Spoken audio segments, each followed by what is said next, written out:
Hello, and welcome to History is Gay, a podcast that examines the underappreciated and overlooked queer ladies, gents, and gentle envies that have always been there in the unexplored corners of history. Because history has never been as straight as you think.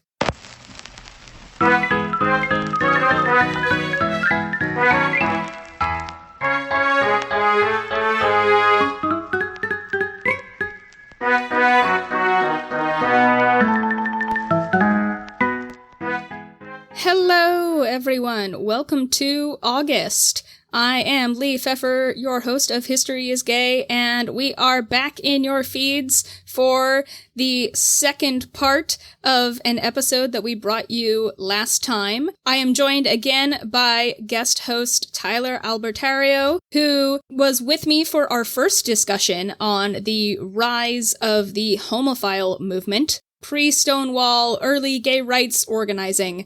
And today we're going to continue that conversation where we're going to get into the meat of the 60s and a little bit into the 70s. Hi, Tyler. It's wonderful to have you back. Hi, Lee. Thanks for having me. I'm very excited. Heck yeah. Is there anything that you are particularly excited to get into today that we didn't get a chance to talk about last time?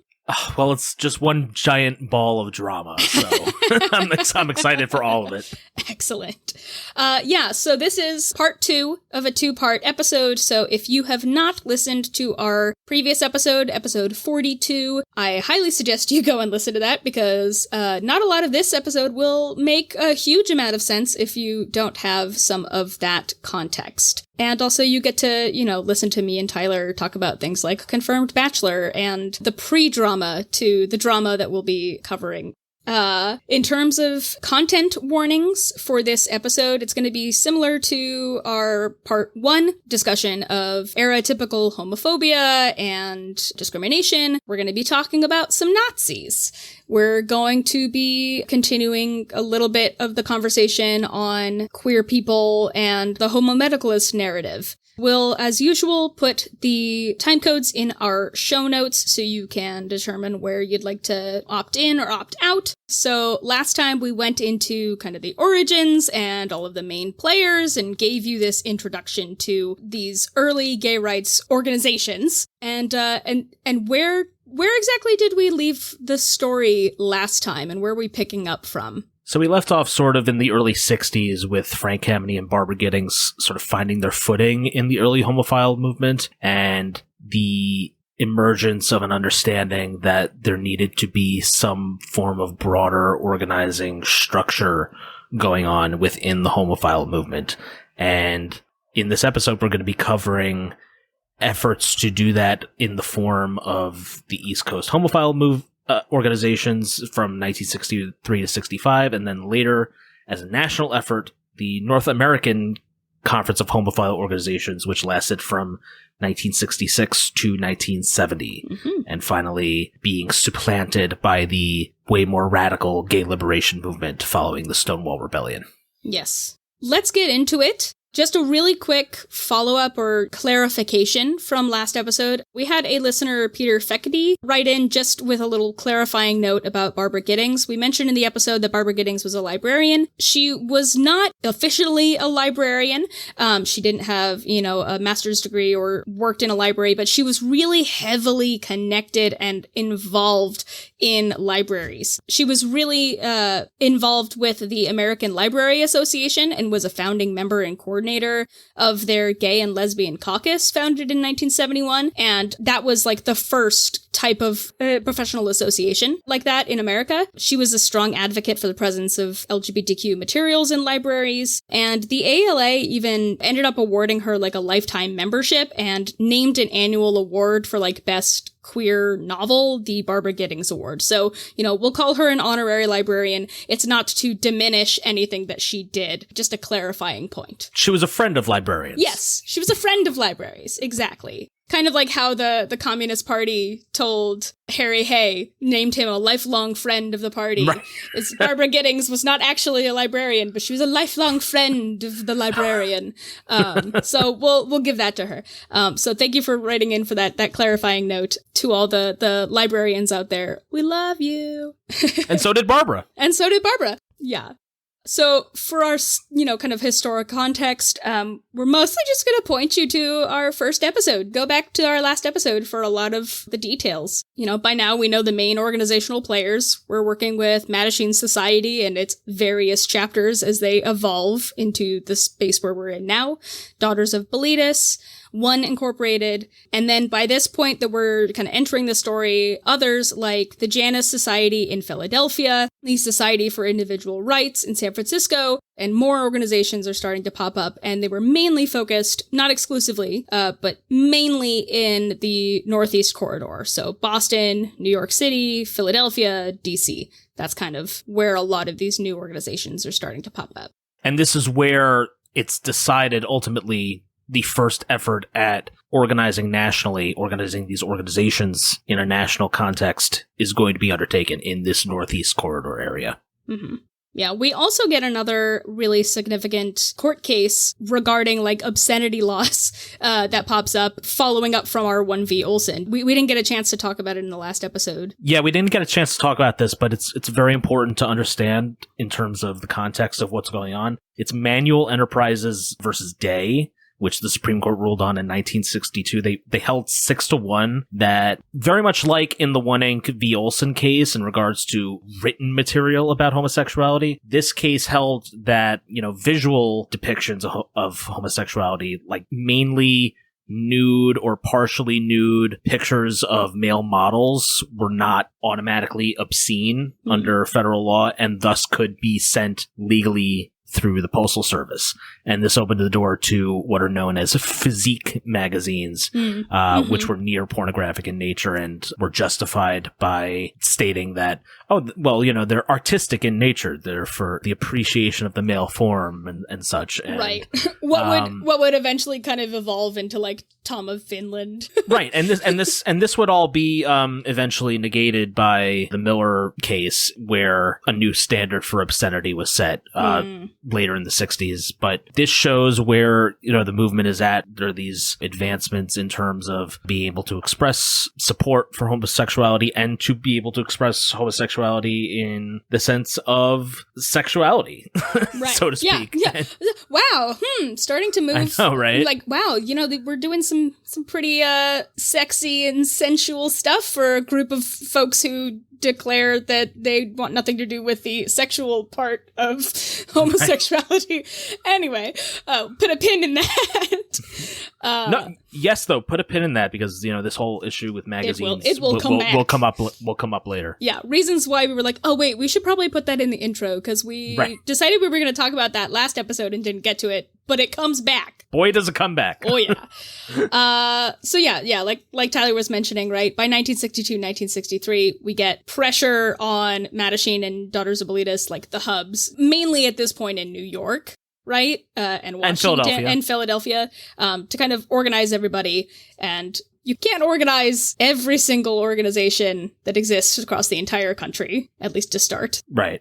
Starting Northeast, East Coast. And it's a main transportation hub. People can get to everywhere within this region. A lot easier than trying to get from San Francisco to LA. Which leads us to... Yes. So, we're dividing this up into kind of 3 phases and then an quote-unquote epilogue. So phase 1 is starting to come together, right? Regional organizing and collaboration, which starts in 1963 with the formation of ECHO. Yes, so ECHO stands for the East Coast Homophile Organizations. I did a lot of research on this a couple weeks ago at the William Way LGBT Center in Philadelphia. Heck yeah, archives! Yeah, going through the Joan Fleischman papers. She was ECHO's first secretary, I believe, and she kept a lot of the minutes of not only the conferences, but as well as the steering committee meetings and the credentials committee meetings, and it was a very interesting visit. Basically, what you need to know about ECHO, it was formed at a meeting of the Mattachine Society of Washington, Mattachine Society of New York, Daughters of Boletus, and the Janus Society. They all met in Philadelphia on January 26, 1963, and decided to establish the East Coast Homophile Organizations, or ECHO, as it's commonly known. And from the minutes of that meeting, quote, "A meeting was called to order on this date at 2:45 p.m. for the purpose of discussing closer cooperation between East Coast groups interested in the homophile movement." And they decided that they were going to hold a convention or a seminar type event in the coming months, and that it would be taking place in Philadelphia because that was the most central location that everyone would be able to travel to in this region. They decided it was also, fun fact, it was going to be arranged to coincide with the American Psychological Association conference that was coming up as, sort of needle in their side, so to speak. And the goals were going to be, number one, quote, to promote greater unity among the East Coast homophile groups, and number two, to arrange participation in conventions of other groups allied directly or indirectly to the homophile movement. Yeah, the minutes that you were able to take a look at were really, really cool. They're really extensive. I hope there are some resources, hopefully, online, where you can see these things. But if you live in the area, go check out the archive. Oh, definitely. William Way LGBT Center in Philadelphia is a really amazing institution for this type of history. Awesome. Well, going back to, Barbara Giddings just for a moment, you found through your research that she was apparently really skeptical of ECHO when it was first proposed. Yeah, she was really kind of ambivalent about it. She sort of wondered aloud at DOB meetings whether it was, quote, a springboard for a formal reaffiliation of those three Mattachine spawned groups, sort of intimating that they're these evil hell spawns. But nothing good has ever come out of somebody using the word spawn. Right, there's exactly. there's no positive association with that word. But she saw it possibly as a means of taking advantage of the Daughters of Bilitis for its money and its energy. But it provided this tremendous opportunity for these groups to all get together and network, and she recognized that. But this sort of goes back to what we were talking about in episode 1, where, the DOB was heavily skeptical of Mattachine and all these other male-dominated homophile groups, and Barbara seems to be echoing that sentiment here. Yeah, definitely. So they come together at this meeting in January and decide to establish the organization. And then we get the first conference on Labor Day weekend at the Drake Hotel in 1963. The theme was decided to be homosexuality, time for reappraisal. A nice, not at all super vague topic. And the hotel actually tried to cancel because probably a little freaked out when they finally realized, a bunch of homosexuals are going to be meeting here. Maybe we should think about that. And Frank Kameny and the other ECHO leaders basically had to threaten to sue, being like, you signed a contract, and if you back out of this, we're coming for your ass. We've won / have gotten good results in legal battles before. Maybe rethink this. This is kind of really early on. At this point, only one reporter who wasn't already, in the queer community responded to the press release that they sent out and actually showed up to cover the conference. And this is so cute. He helped them fold the program. So cute. He's like, well, I guess I'm the only one here. I guess I might as well just fit in and help out. And someone from Mattachine, Washington said to him, now you can say you participated in a homosexual brochure folding orgy. It's the best. God, the stories that man must have told. Real quote, by the way. Yeah, that's God. Do we know who said that? I couldn't find his name, but they did quote him as later writing. And this really is a nice summation of this first conference. He wrote, "Deadly respectability was the keynote. Everyone was conservatively dressed. The men mostly in Ivy League fashion, the women in dresses and suits. No bottled-in blonde men, limp wrists, or lisping here. Thank you very much." Respectability is key. I mean, that's really, where we kind of left off in the previous episode, right? Yes. So, speaking of, the respectability, there was a lot of resistance initially by the ECHO leaders to suggest that they do any kind of direct action, whether that was protesting, lobbying, picketing. Again, like we saw earlier in the movement, everybody really just kind of immediately shut that down. And that was the atmosphere of this conference, and it wasn't till a little bit later where things start to shift. This conference was, kind of more important and pivotal for what it represented, these groups gathering, as opposed to what they actually did at it, which wasn't a whole lot.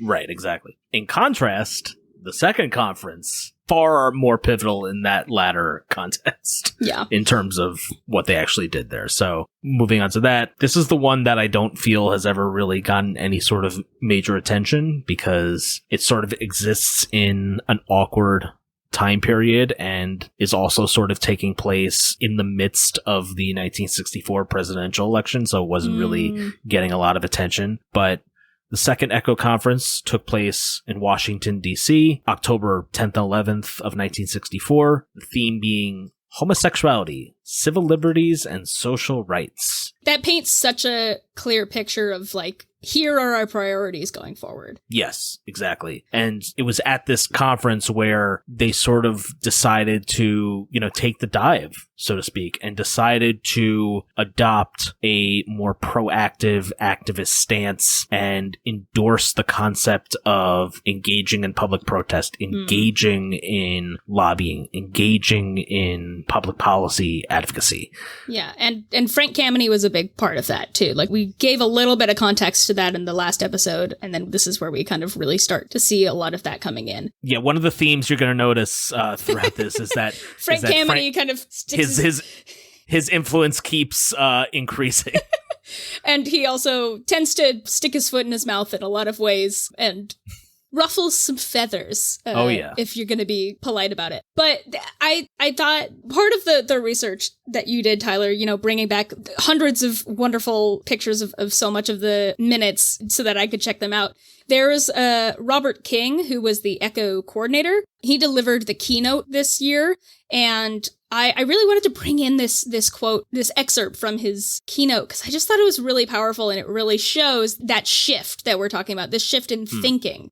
He started off talking about his own experience. He said, I not only come to you as a homosexual, but I come to you as a liar and a criminal, because he had to lie, he had to perjure himself when he was, like, signing up for military service because of his homosexuality. And he talks about how coming into the homophile movement, like, actively shifted his relationship to that part of himself and to his status in society as a queer person. I've got these, like, two little excerpts. He says, am I bitter about my own experience? For a long time, for many years, I wasn't.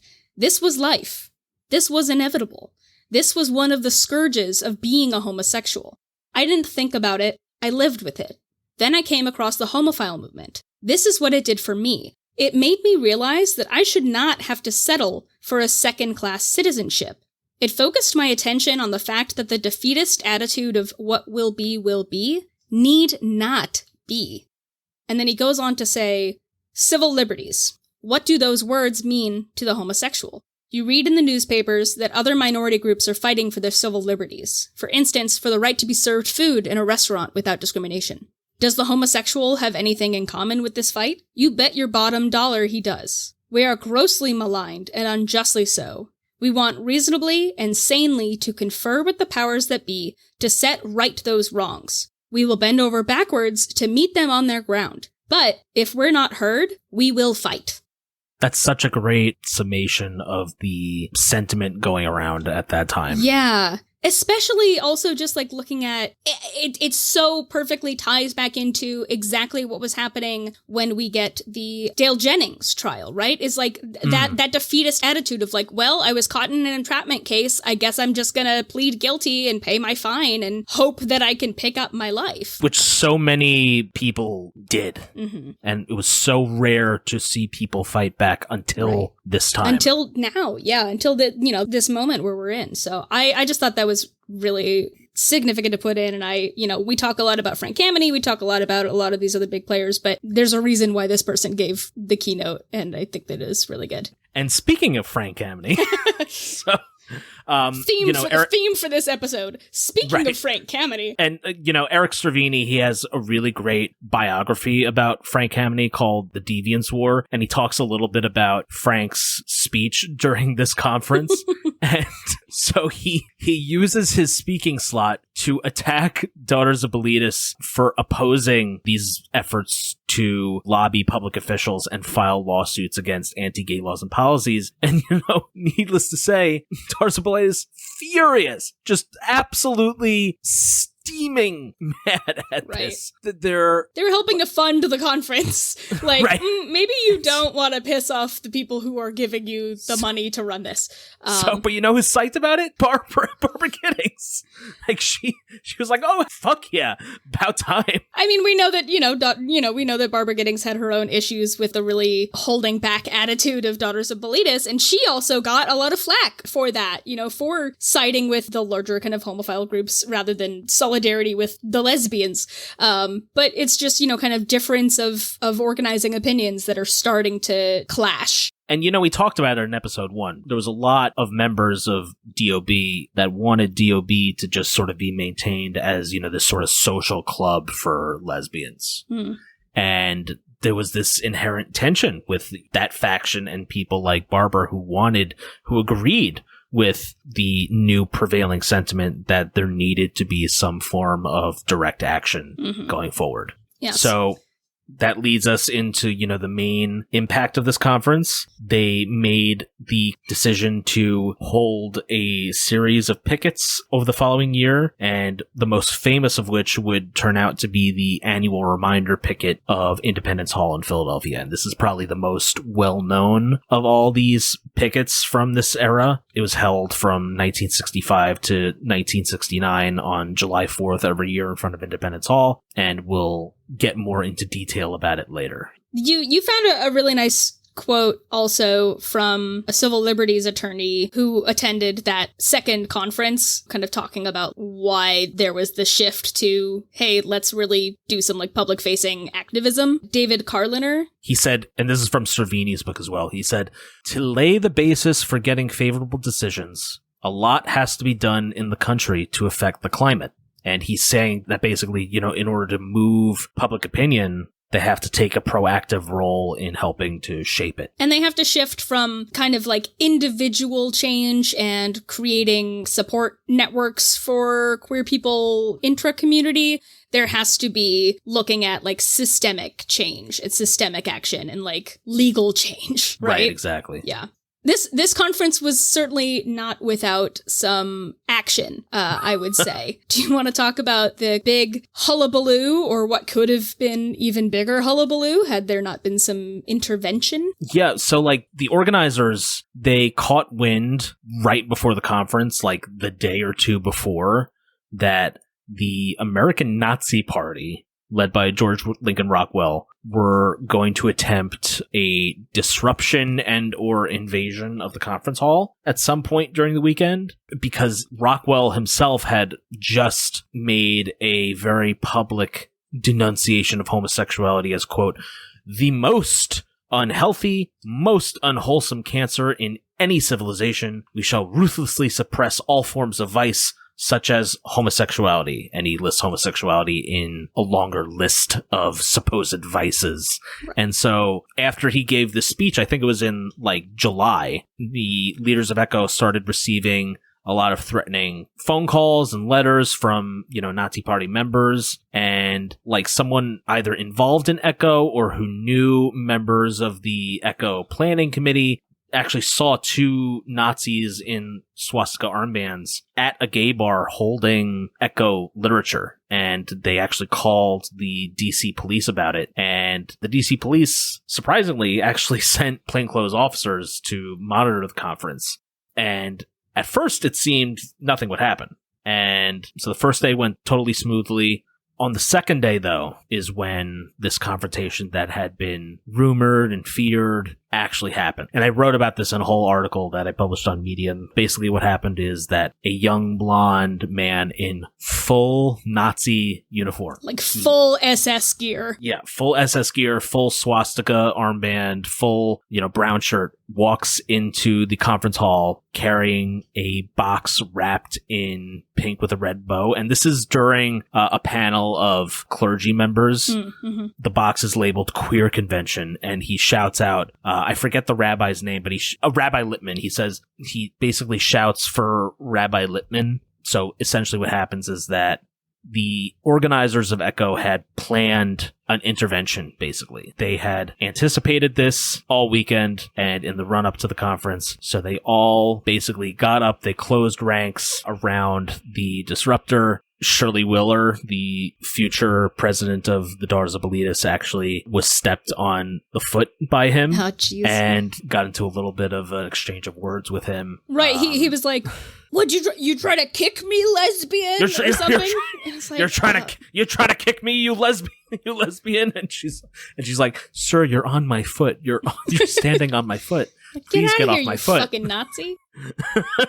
So, but the guy was arrested. An interesting note, the plainclothes cop who arrested this Nazi, and remember this conference is taking place October 10th and 11th of 1964. The cop who arrests the Nazi, he's the same guy who just 4 days earlier, on October 7th, had arrested Walter Jenkins, who was a major aide to President Lyndon B. Johnson. Like, he was basically LBJ's right-hand guy, and they arrested him for soliciting sex in the bathroom of a Washington YMCA, and the story hadn't broken yet by the time of the Echo conference. It doesn't. So you get both of these kind of breaking at the same time, and nobody knows who the cop is. Nobody associates him with the Walter Jenkins arrest because the news of the Walter Jenkins arrest hasn't broken yet. It breaks the following week, and basically for a brief moment sends the 1964 presidential election between LBJ and Barry Goldwater into an uproar. You have major media discussing homosexuality and police entrapment and the federal government's policy towards homosexuality at the time, and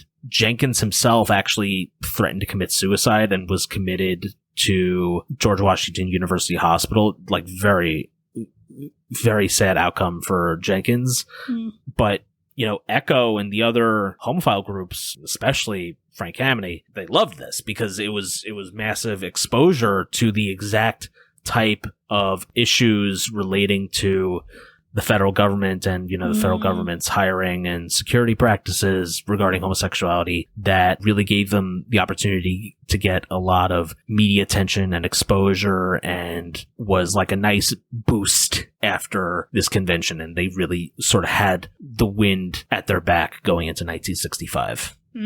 Well, and, with that, right, that kind of brings us into 1965 being this major pivot point. We've kind of established the ground rules and what we're trying to do with organizing and getting together regionally at these annual conferences. And 65 is when we start to get echo groups like engaging with each other outside of the official conferences and starting to collaborate on demonstrations. More radical factions are starting to take control of the New York chapters of Mattachine and Daughters of Bilitis, and you get the first demonstrations that we were mentioning before. So there's a series of pickets at the White House. There's 3 of them in April, May, and October of 1965. There's a picket, the Civil Service Commission picket, which I actually don't know a huge amount about. Well, it was to protest the Civil Service Commission's policy of automatically considering homosexuality an unhireable quality for employment in the federal government. This is what Frank Kameny had been fighting for years, specifically Frank Kameny. And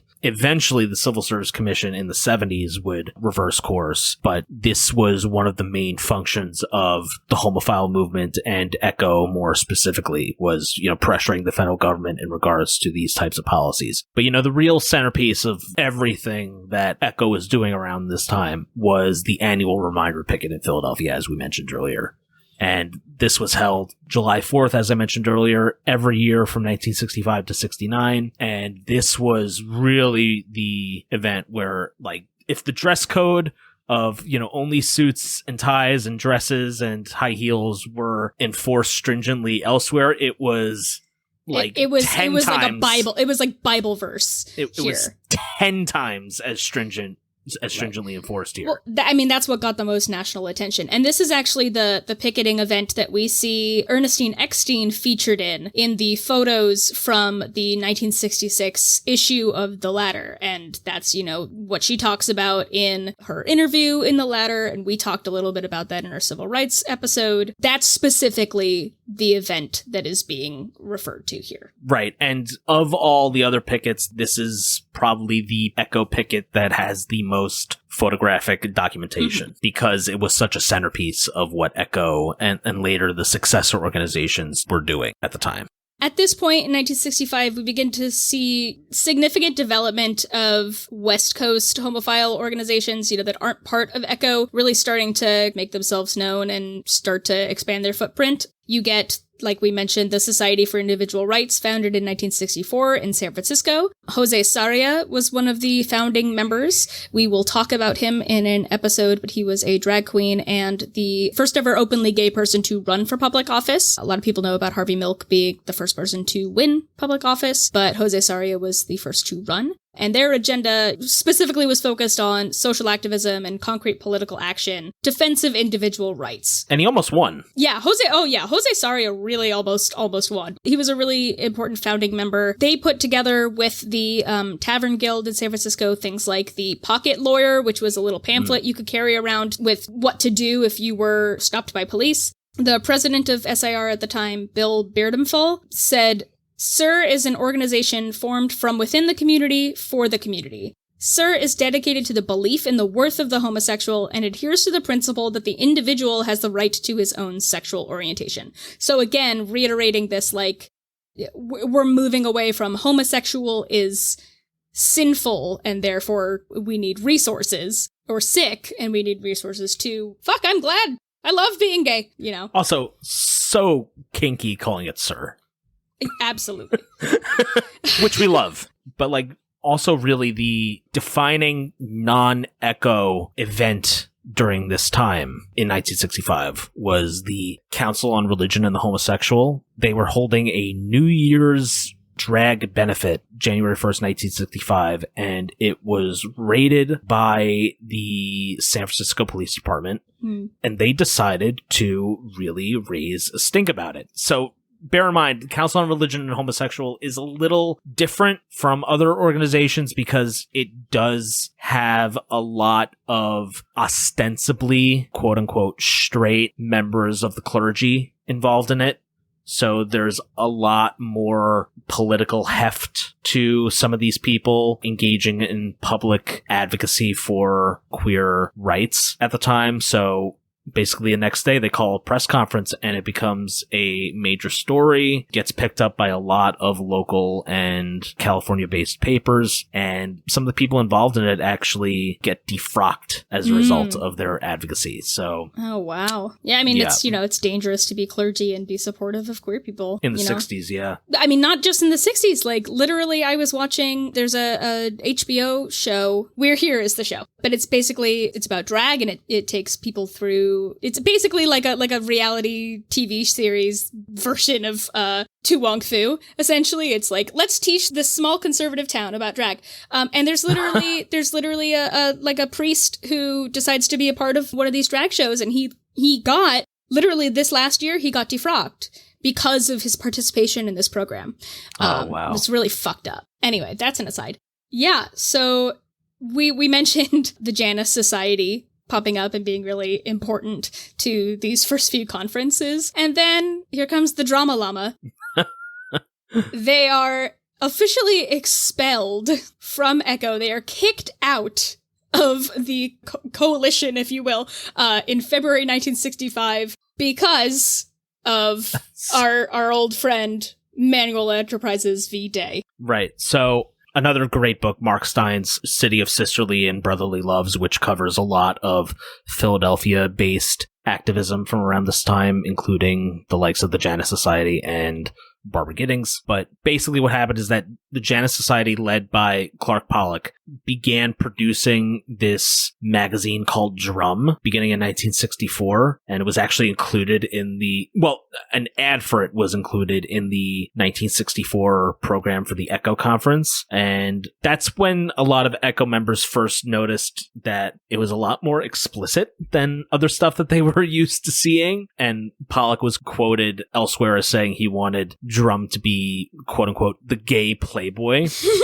which has a lot of other connotations that we're not even going to begin to unpack. Isn't the gay playboy just Playgirl?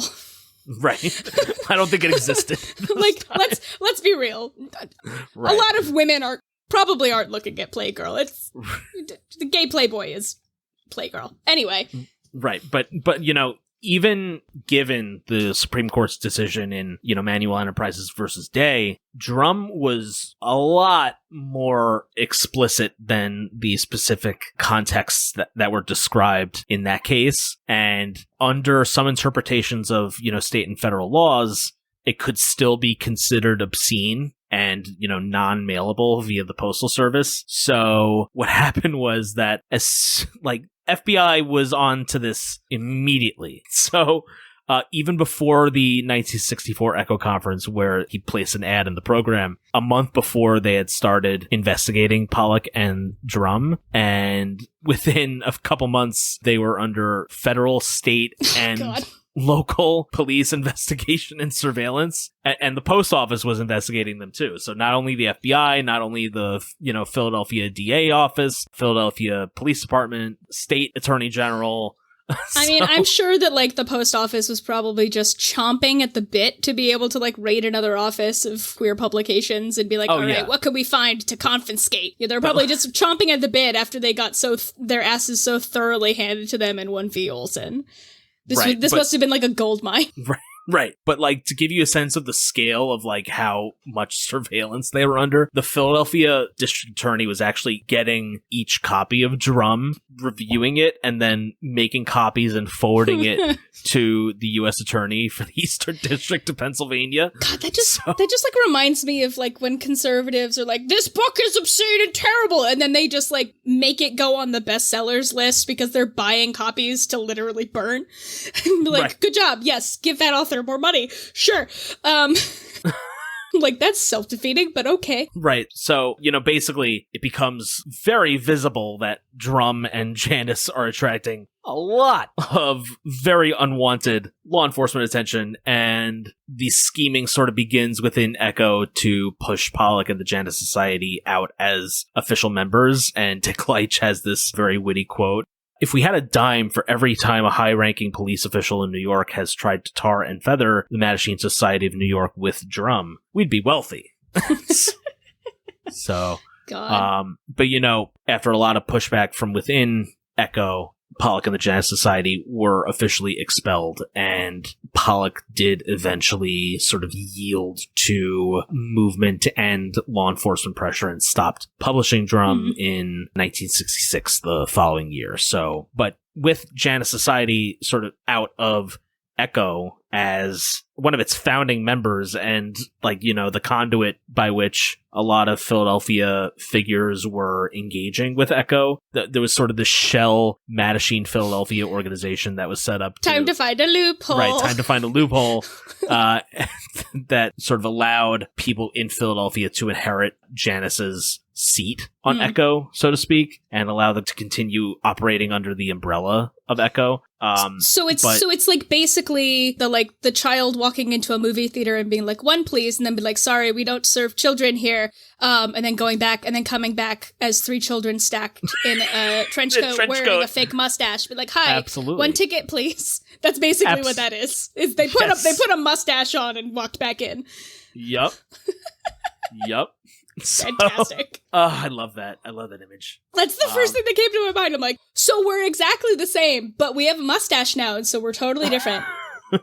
What is your account number? But just because the Janice Society was out of Echo, it didn't mean it was totally disbanded. In fact, Pollock and the Janice Society sort of organized one of the most important actions during this point after their expulsion. So that April and May of 1965, there was this restaurant called Dewey's in Philadelphia that had long been a hangout for, queer and gender nonconforming youth, specifically youth of color. And Pollock had sort of engaged with these youth and had, sort of become a known quantity amongst them. And so one day, suddenly in April of 1965, the owner of Dewey's decides that new policy, we're not going to serve the queers anymore. And so what Pollock does with these youth is organizes a sit-in campaign where a lot of people get arrested, organizes a leaflet campaign, and for weeks they sort of stake out outside Dewey's and are leafleting to passersby about how Dewey's discriminates against homosexuals and how it isn't fair and how they're organizing a boycott. Eventually the owner of Dewey's does give in and it is considered widely the first organized civil disobedience protest in LGBTQ history in the United States. And they did it outside sort of the purview of Echo, right. I would add.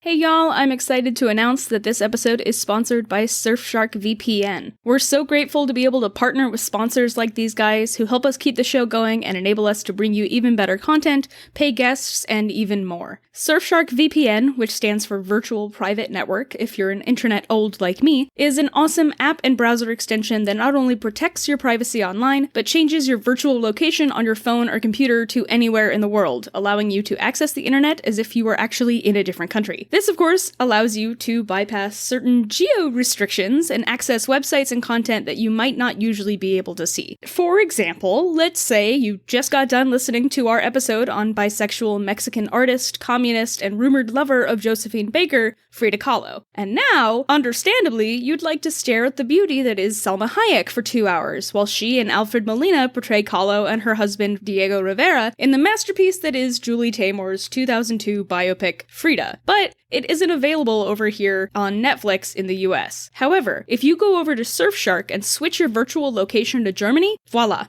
All the Salma Hayek kissing ladies you could want. Plus, Surfshark will make your everyday internet surfing way more secure by masking your IP address, keeping you safer from hackers, and will also encrypt your online data as an added layer of security to keep all your passwords, personal information, and historical, not safe for work images you saved to your computer for completely educational purposes nice and safe. Surfshark is offering an insanely good deal for History is Gay listeners. You can use our special promo code, History is Gay, all one word, to get 83% off and 3 extra months for free. Plus, Surfshark also offers a 30-day money-back guarantee, so you can try it out completely risk-free. Head on over to surfshark.deals/historyisgay, or you can simply click on that link down in the show notes below for this episode. Check them out, support us, and get back to all the queer internet shenanigans of your dreams safely from anywhere.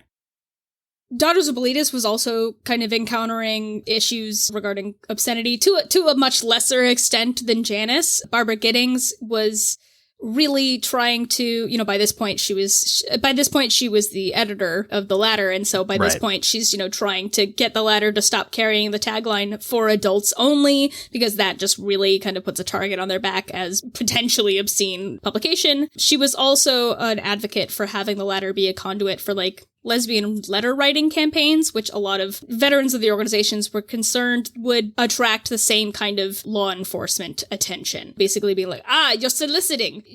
She's the one who basically ushers in this new era of the Ladder using a lesbian review subtitle that we talked about in the last episode. And then we get the 3rd annual Echo conference held again in September 25th to 26th, this time in New York City. And the theme, the homosexual citizen in the Great Society. The conference also happened at the same time as a news writers' strike, but, the press conference prior to the first day was, really well attended, so there wasn't there didn't end up being a huge cut in the amount of people that were going to be there. It still attracted a whole bunch of attention. And press attention. Yeah, press attention specifically is what I'm thinking of, yeah. Tangents magazine said CBS filmed one of the lectures for a documentary that they were planning to air, and it just paints a really nice kind of bookend of 1963, we couldn't get anybody to come and cover this unless you were already, a homo.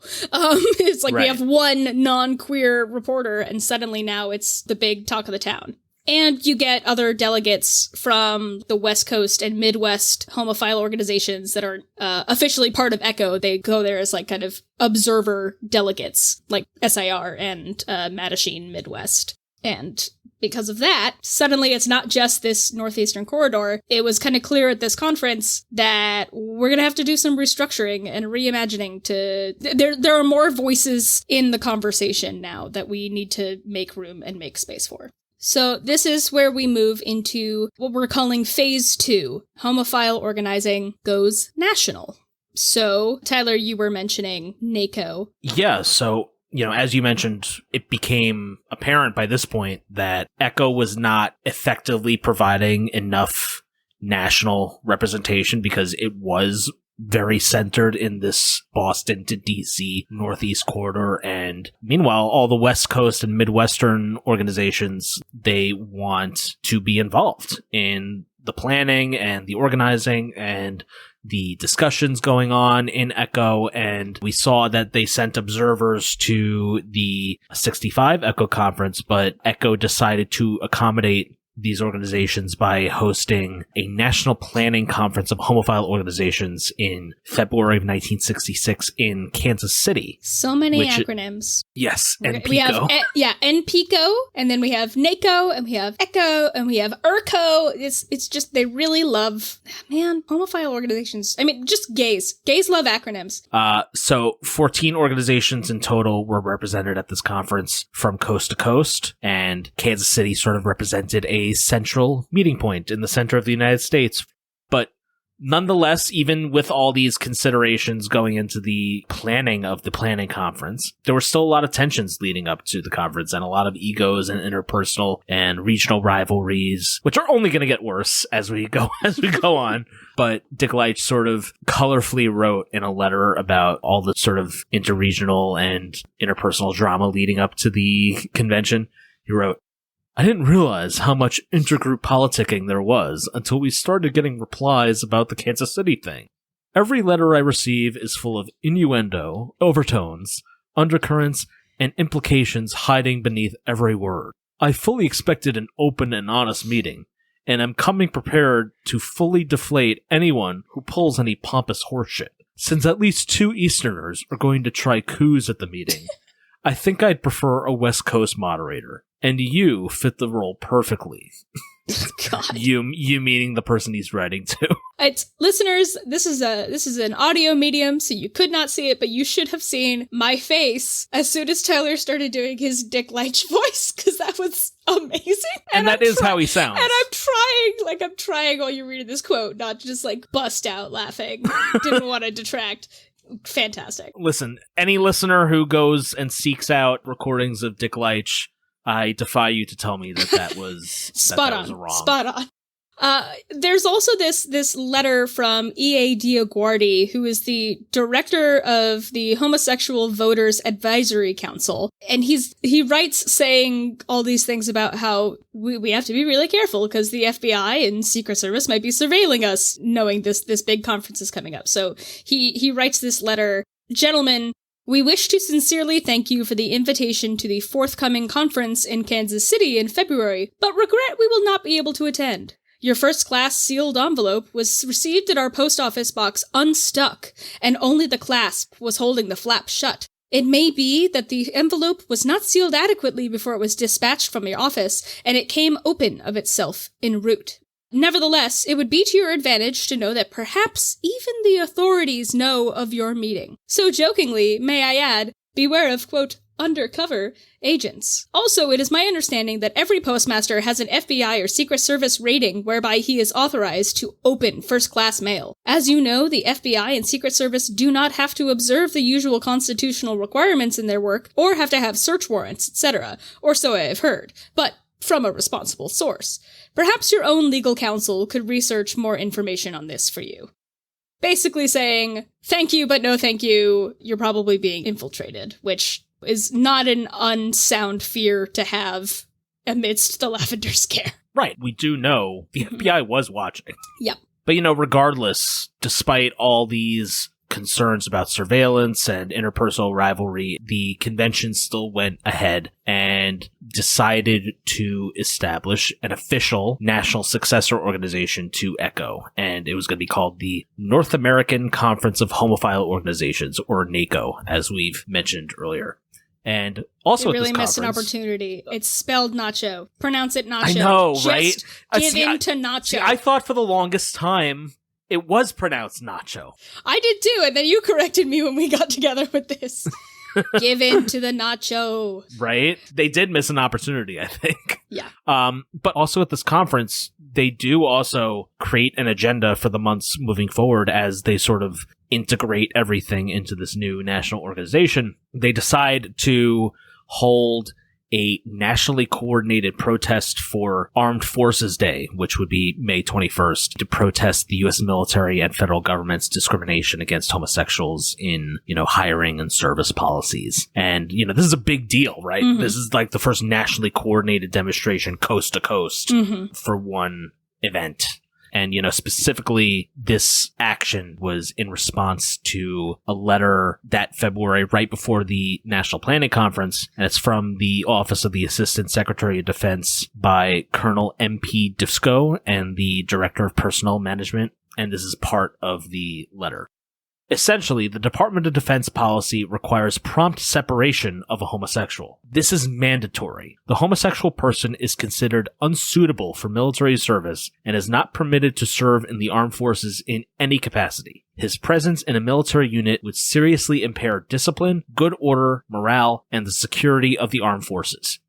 So this is sort of what this new national organization and National Conference of Homophile Organizations is responding to. This sort of officially stated policy of the U.S. Department of Defense. Right, yeah. May 21st comes, and, the coordinated protest is a smashing success, especially the Los Angeles branch of it, which utilized a motorcade, and it got a lot of attention, and, has been... pretty dumbly since then called the first gay pride parade. No editorializing here on this podcast. Yeah. I'm just looking at your notes in the outline. It's just like LA mobilization utilized a motorcade, which has parentheses stupidly been called parentheses by idiots.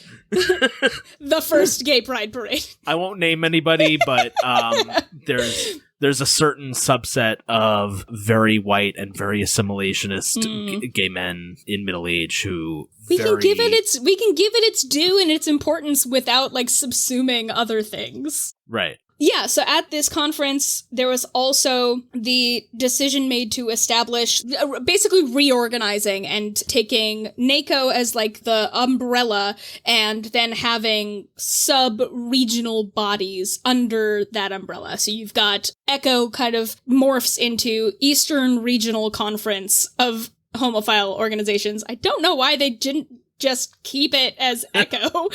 You guys already have it. Just be like, cool, ECHO's part of NACO now. But yeah, it's dominated by Mattachine of Washington and Mattachine of New York, which is led by Leitch. And then you have the Midwest Conference of Homophile Organizations. So MICO? That one's not so easy. MICO. And that one's dominated by Mattachine Midwest. And you also have then the West Coast kind of delegation, the Western Conference of Homophile Organizations. WICO, or, none of them are Westco. Westco. Yeah. WICO. There you go, WICO. It's like WIHO. Yeah. Which is kind of dominated by Society for Individual Rights. And, ECHO never really kind of went away as the main body. They're essentially the ones that kind of drove the overall agenda for NACO. It's now ERCO. It's look at me and my fancy mustache. I mean, R. We're different now. Except, now it's Frank Kameny in the trench coat with the mustache. Right. But, ERCO dictated the NACO policy and agenda. Needless to say, the West Coast and Midwest conferences hated that.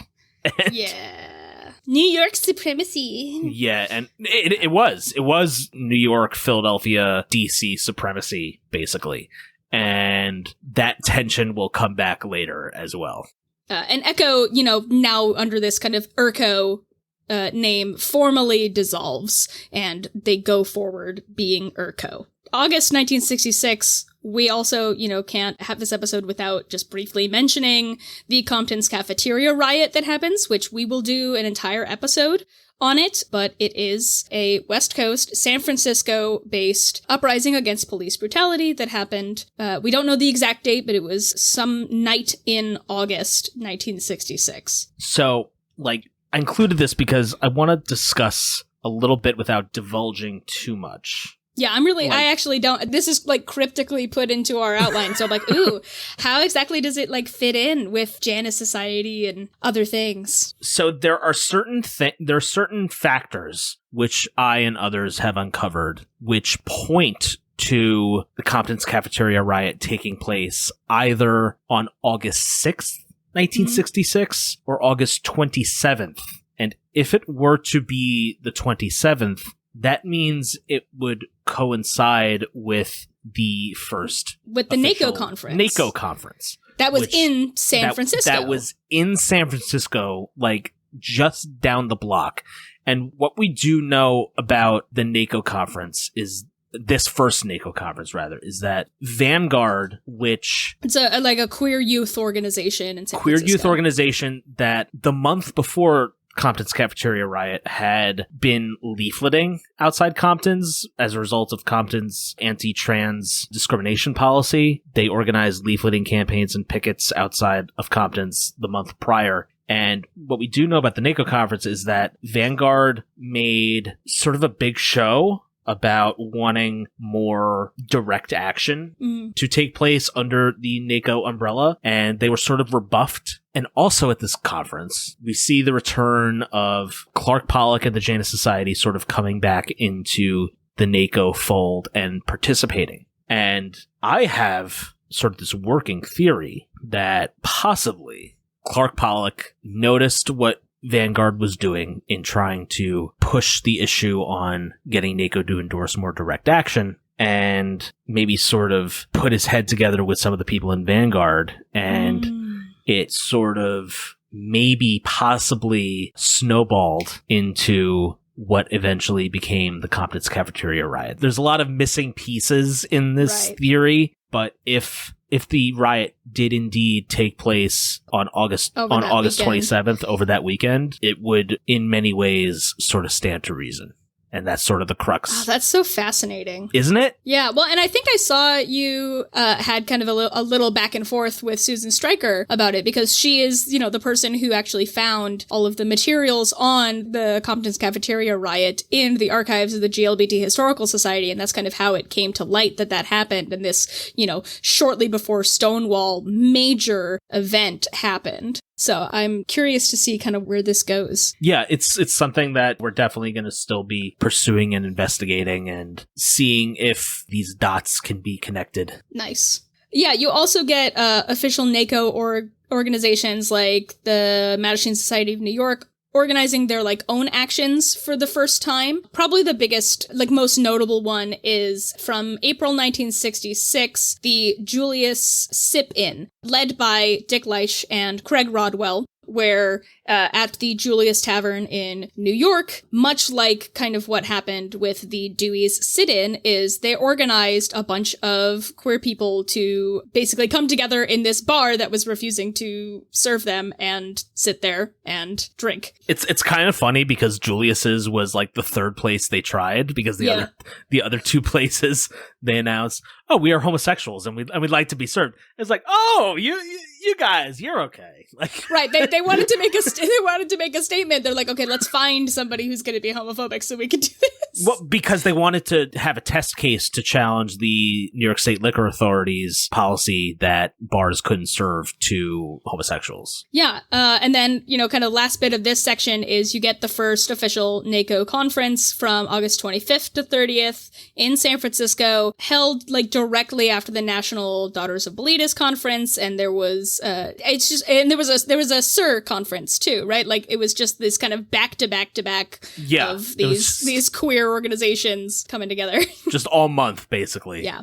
Okay, so sort of jumping ahead to 1967, CBS had been producing this documentary on the homosexual community for a while now, and finally on March 7th, 1967, it airs as this program called The Homosexuals, and it's largely viewed now, and even back then, as a very damaging piece of anti-gay propaganda, but the Mattachine Society in particular, it was pretty happy, honestly, with the exposure it was getting. The most notable development of the year 1967 was the establishment of the Student Homophile League. So this was a project started in late 1966 by Columbia University student Robert Martin, who's more commonly known as Stephen Donaldson. But with the assistance of Dick Leitch of the Mattachine Society of New York, he founds the Student Homophile League at Columbia University. And Leitch sort of made sure that SHL was fast-tracked through the NACO credentials process, and SHL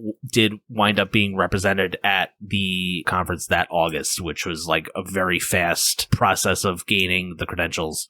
SHL notable in the fact that it's the first campus LGBTQ organization in U.S. history. SHL pretty quickly decides it's going to try to branch out and sort of become like a homophile version of SNCC. It's this conduit for the student movement, which is taking off around this point, right? With Vietnam and everything else. Yeah. And this is really where we start to get this more radical kind of undercurrent really coming in with youth-led movements, which would kind of come to bite the quote-unquote old guard of the homophile movement in the butt in following years. 1968, back to Barbara Giddings. Barbara and her followers split from the Philadelphia chapter of Daughters of Bilitis to form a separate organization, the Homophile Action League. Great name.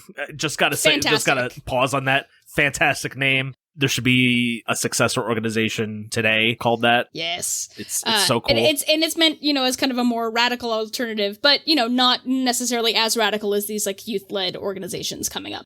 We're starting to see, like, these more radical NACO members starting to, like, exploit the, like, credential system. They're creating these, like, shell organizations to make sure that they have enough voting power. Like, you get Homosexual Youth Movement, or the acronym HYMN, HYMN, formed as kind of like a breakaway of Mattachine of New York, which is basically just Craig Rodwell and his boyfriend. And they, like, it combined with all these new kind of student homophile league chapters popping up, and it starts to create a lot of tension with the NACO leadership. It's like, oh, all these radicals are coming in and vastly changing the narrative. Oh no, what do we do? So, things are really starting to come to a head. It's, not necessarily just like slight interpersonal disagreements and preference and drama. It's like the fundamental way we are approaching these questions is changing. Right.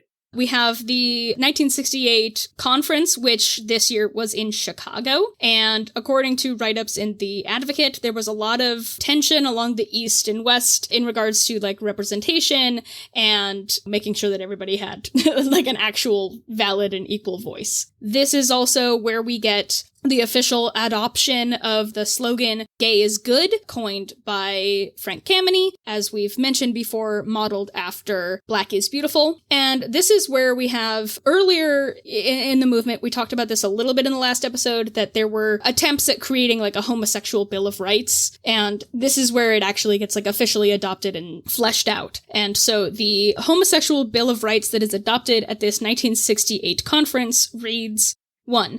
Private consensual sex between persons over the age of consent shall not be an offense. 2. Solicitation for any sexual acts shall not be an offense except upon the filing of a complaint by the aggrieved party, not a police officer or agent. 3. A person's sexual orientation or practice shall not be a factor in granting or renewing of federal security clearances or visas or in the granting of citizenship. 4. Service in and discharge from the armed forces and eligibility for veterans' benefits shall be without reference to homosexuality. And then 5. A person's sexual orientation or practice shall not affect his eligibility for employment with federal, state, or local governments or private employers. So basically just saying we're creating this document to completely throw everything that's going on in the Lavender Scare in the bin and saying we reject this. Exactly. And that brings us to our phase 3. You might have noticed, we've come up against 1968. What happens the next year, 1969? Stonewall. And that kind of changes the game for how people are viewing what they need to do going forward. And unfortunately, the kind of larger homophile, URCO, NACO leaders fail to essentially capture this, like, lightning in a bottle. So Dick Leitch, I'm not gonna ascribe any sort of motivations to Dick Leitch, but I don't think it's unreasonable to think that Dick Leitch didn't view this as sort of his big opportunity to supplant Frank Kameny as the top dog within the broader homophile movement. So basically what happened is that right after Stonewall, we're talking like maybe 2 or 3 days after, the Mattachine Society of New York decides it's going to try and capitalize on what happened at Stonewall by forming what was called the Mattachine Action Committee, which is made up of sort of like local youth activists that many of whom had participated at Stonewall. So what happened is that the Mattachine Action Committee, or MAC, organized a couple of community meetings to discuss the events at Stonewall. So July 9th, about 100 people attend a meeting in Midtown Manhattan, and there's all this bottled up energy, right? Like, and Leitch sort of decides he's going to delegate the responsibility of planning a march to a group of them and have them meet in the back. And within minutes, they start calling themselves the Gay Liberation Front, like almost jokingly, kind of. Martha Shelley, she's very excited when someone mentions it. She's like, "Fuck yeah, we're the Gay Liberation Front!" And she slams her hand on the table and like slices her hand open on a loose bottle cap that's on the table, and it's like she's like gushing blood. So that's sort of what goes on in the first meeting. Next meeting, July 16th, about 200 people are there, and a lot of tension because it's very hot and Dick Leitch is very late. And what happens is there's a walkout, and a lot of people who participate in the walkout wind up being the main base of organizations like the Gay Liberation Front and later the Gay Activist Alliance, which is a split off of the Gay Liberation Front. And so with the Gay Liberation Front, many chapters quickly began sprouting up in other cities, and it very quickly becomes apparent that it's going to be extremely, extremely difficult for leaders of the homophile movement to contain this energy. And this is the critical moment in the homophile movement's fate following Mattachine Society of New York and Dick Leitch's failure to capture this energy right after Stonewall. And really kind of holding on to, but this is what we've been doing and this is what works. And that really kind of comes out in the annual reminder picket that happens that year. That week. Yes, that week. Literally later that week, like Craig Rodwell organizes busloads of queer youth to,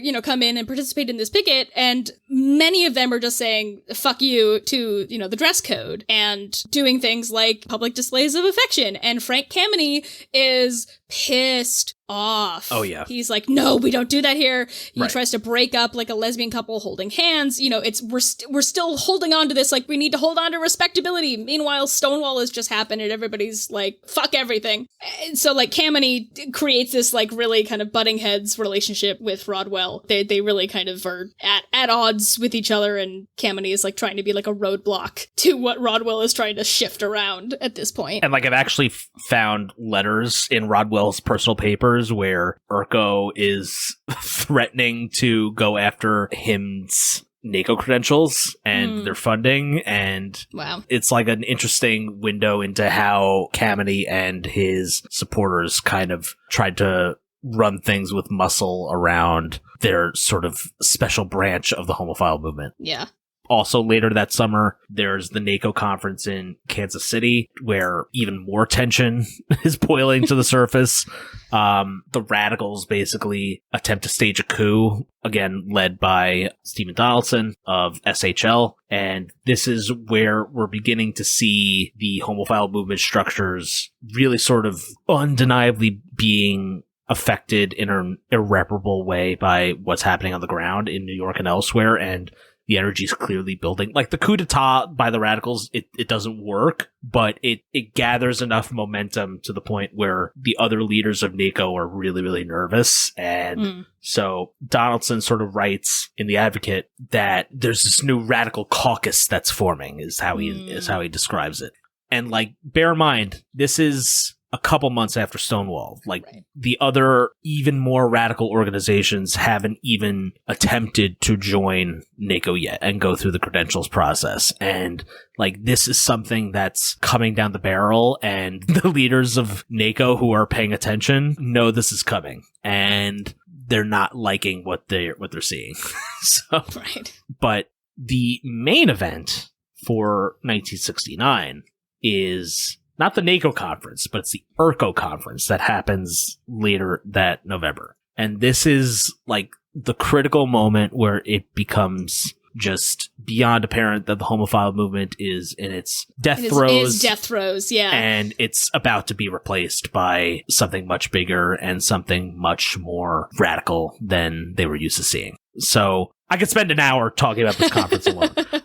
But we're gonna go through like the crib notes of it basically. So night before the conference, Craig Rodwell, he has a meeting with Ellen Broidy and Linda Rhodes of the Student Homophile League of New York University at his apartment, and he pitches them this idea. He wants to replace the annual Reminder March in Philadelphia with a march in New York City to commemorate the anniversary of Stonewall. And he needed Broidy and Rhodes to present it to the ERCO conference because he was worried that Kameny, who is still holding out this incredibly petty vendetta against him for what happened at the 1969 annual reminder, which is now we're 4 months removed from it, right. At this point. But he was worried that Kameny was going to throw his weight around and defeat the motion if Rodwell were the one to present it. Right. Basically being more concerned with going against whatever Craig Rodwell wants to do rather than thinking about what's the best thing for the movement. Exactly. So he needed Broidy to be the one to be the vehicle for this proposal. And so Broidy agrees. She and Rhodes present it at the conference the next day, and it passes, overwhelmingly, almost unanimously. Only the Mattachine Society of New York is abstaining in this because, they're still trying to hold on to hope that they're going to be the new standard bearers of the New York-based activist scene, and they don't want Rodwell sort of encroaching on that. So, spoiler, this march that Rodwell has in mind becomes what we now know as New York Pride. Right. And, shortly after the ERCO conference, Rodwell leads the Christopher Street Liberation Day Umbrella Committee with Ellen Broidy to help organize this march. They hold meetings in his apartment and bookshop beginning that November and December. Mm-hmm. And, there's no involvement from the Mattachine Society of New York whatsoever. And that's just kind of it. It's the why aren't they involved? And there's too many other kind of petty things going on. Yeah. And that June 28th, 1970, the event goes off without a hitch, and 4,000 queer people march down 6th Avenue to Central Park and have the most incredible day any of them had ever had. And there's no official homophile, endorsement or representation there. Yeah. It basically proved to the movement that effective organizing and political action didn't require what the homophile guard like Mattachine, like Daughters of Bilitis, were pushing forward as the only way to do this. The only way we're going to make progress is if we abide by respectability politics. This showed you may think that, but that doesn't necessarily mean it's true, and we're at this turning point. And if this was the public face of that, the functional face of that would be what happened at the final NACO conference in San Francisco that August, and it was held again at the Sur Center, and this is when, the radical orgs, make their big move. And by this point, they've all gone through this cumbersome credentials process to gain voting rights on the floor. And I want to read this passage from, I believe it's the October 1970 edition of The Advocate magazine by Rob Cole. He writes, "An invasion by gay lib demonstrators near the end of the conference brought a threat to call the police. The demonstrators withdrew at that point, but wound up in virtual control of the convention anyway. The convention voted to end NACO's elaborate credentials and voting requirements and substitute a one-man, one-vote open meeting arrangement. It also swept away all of the conference's standing committees, structure, and bylaws. In their place went a few simple arrangements centering around a 12-man committee whose main function is to plan next year's meeting in New York. The convention also approved a resolution that NACO, quote, organize, plan, and coordinate a national gay strike day, unquote. But since the changes already approved had left NACO no means to implement it, this was tacitly left up to the resolution's sponsor, militant leader Leo Lawrence. Only the changes in NACO's structure and credentials voting requirements were made in full convention with a majority of the accredited delegates assembled. All but one of the other resolutions, that having to do with women's liberation and oppressed peoples, were adopted at what amounted to a rump session after the gay lib invasion. So basically, gay liberation groups storm in, dismantle every NACO structure. No more of this meetings, no more of this, structured whatever, only certain people can talk at certain times, no more rules, like, we're the outcasts of society, and we're not gonna fucking play by your rules. And, within minutes, I guess that was it. No more NACO. Yeah. So that brings us to our epilogue of the Homophile movement.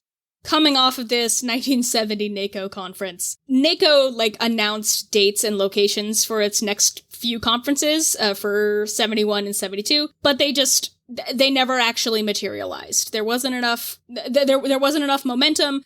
All of their structures had essentially just been thrown in the garbage, and they formally disband a few months later. In the summer of 1971, NACO Treasurer Foster Gunnison Jr. announces the cancellation of the conference in New York and says he considers NACO defunct. You also get the disbanding of the National Daughters of Bilitis in 1970. There were still kind of individual groups hanging on in different places. Many of the Mattachine chapters kind of held on until the mid or late 1970s, but that kind of strong, singular national hold was really gone.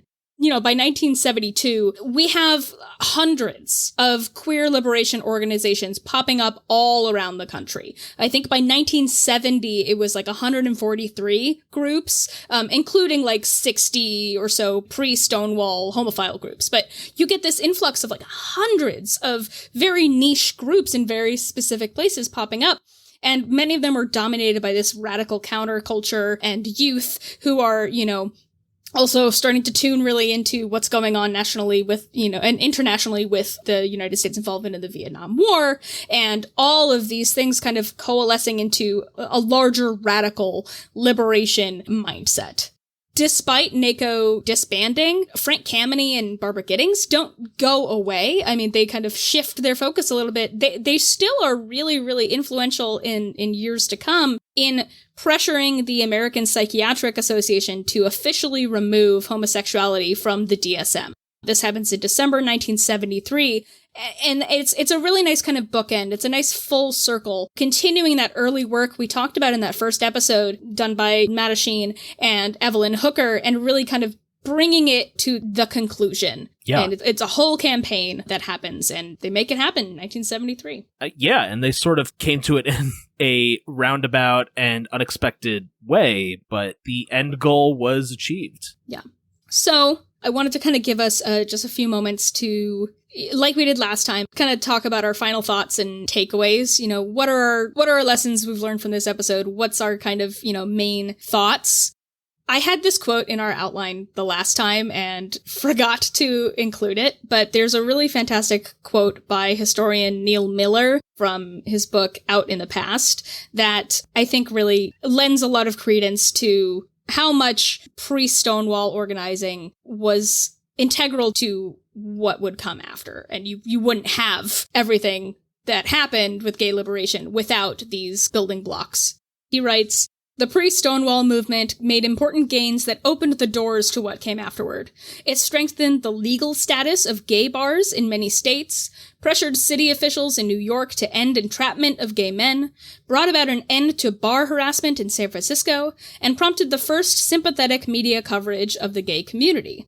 Above all, these organizations enabled many gays and lesbians to survive in the midst of a period in which the most powerful forces of society appeared arrayed against them."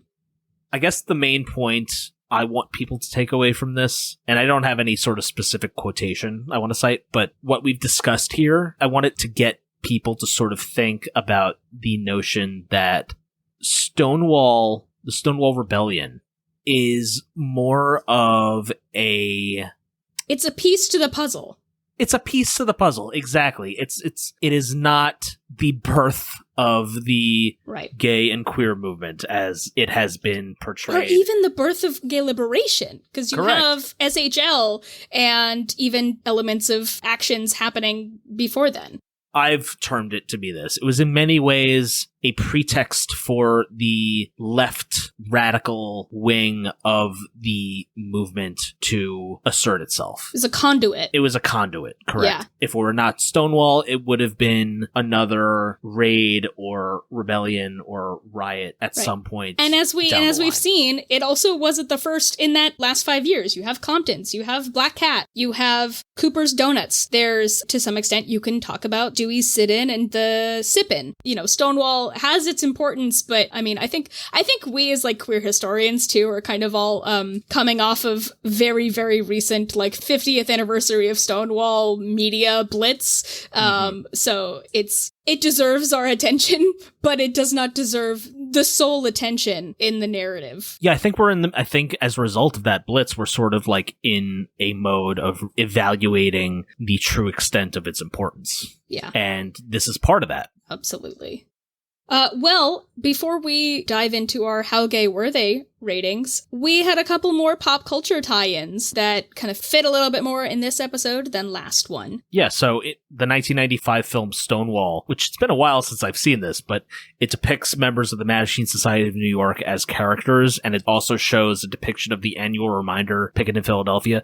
Out of order, I want to say, because it depicts it as taking place before Stonewall. Interesting. Like, in reality, it took place a week after Stonewall. There's also, it just came out in 2020, it was a documentary called Cured, which specifically focuses on the history and the campaign leading to homosexuality being removed from the DSM. It uses archival footage, and it has a bunch of really wonderful and really in-depth interviews with folks who were directly involved, including Frank Kameny, Kayla Husen, who was Barbara Giddings' partner, and more people. It's really comprehensive, and it kind of takes this journey of how we got to this point. And again, Making Gay History, we can't recommend enough for wonderful interviews directly with the folks that we've been talking about. Season 1, Episode 5 is all about Frank Kameny. Season 2, Episode 8 is an interview with Barbara Giddings and Kayla Husen. And Season 4, Episode 10 is all about Dick Leitch and the sip-in at Julius. So here we are at the end of 2 episodes. We've returned to our question of how gay were they? So, Tyler, how gay were Echo and Nako in comparison to the beginnings of where we've been in episode 1, or part 1, rather? Oh, in comparison to where we were in part 1? It's giving 10 out of 10 three-piece suits, I have to say. Given where the movement was in 1962 and where it was in 1970, you could not have had that much advancement without sort of the vision and fortitude of the early Echo organizers that decided to take the plunge and set up a national organizing structure for all of the homophile organizations in the Northeast and eventually the entire country. And Stonewall would also have not had the effect that it had if that organizing structure were not in place. And I think it's imperative that we recognize this as historians, as appreciators of this history, and acknowledge what these groups, for all of their flaws, were able to accomplish. Yes. Good.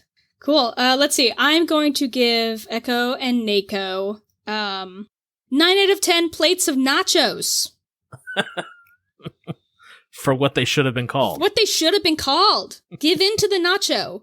I don't know why I'm like choosing to die on this hill. Well, what's the cheese then?